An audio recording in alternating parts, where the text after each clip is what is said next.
Hello friend, সকলকে অনেক welcome আমার নতুন একটা ভিডিওতে। তো যাব অল্প ঘুরতে, তার জন্যই রেডি হয়েছি। আমি আগের ভিডিওতে বলেছিলাম যে আমার মাসি এসেছে, তো মাসিদেরকে নিয়েই যাব অল্প ঘুরতে। তো কোথায় যাই চলো তোমাদের সঙ্গে অল্প শেয়ার করি। তো ভিডিওটা স্কিপ না করে দেখতে থাকো, আশা করছি তোমাদেরও ভালো লাগবে। তো টোটোতে করেই যাচ্ছি। তো এখানটায় মা আর বোন বসেছে, আর এই সাইডে আমি আর মাসি বসেছি। যাওয়ার পথে কিন্তু দাদু আর দিদাকেও নিয়ে যাব।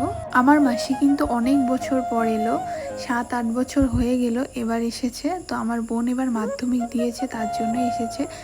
তো মাসি খুবই ব্যস্ত থাকে, তার জন্য এত দূরের রাস্তা আর আসতে চায় না। এবার গেলে জানি না আবার কত বছর পর আসবে।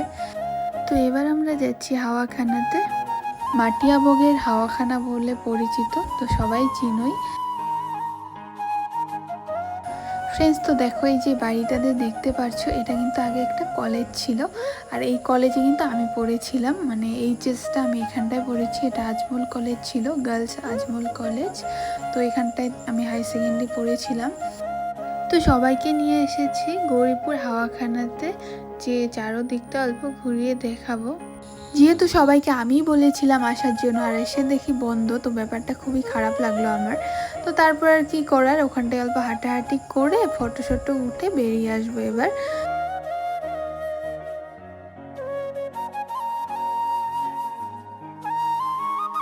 রাস্তার ধারে এই গাছটা দেখে এখানটা ফুলটা ছিঁড়ে নিলাম। জানি না এটা কি ফুল, তবুও ছিঁড়ে নিলাম। মানে অভ্যেসটা আমার খুবই খারাপ, জানি না কেন। মানে রাস্তা পথে ফুল টুল দেখলে আমি ছিঁড়তে মন যায়। এটা আমার ছোটোর থেকেই স্বভাব।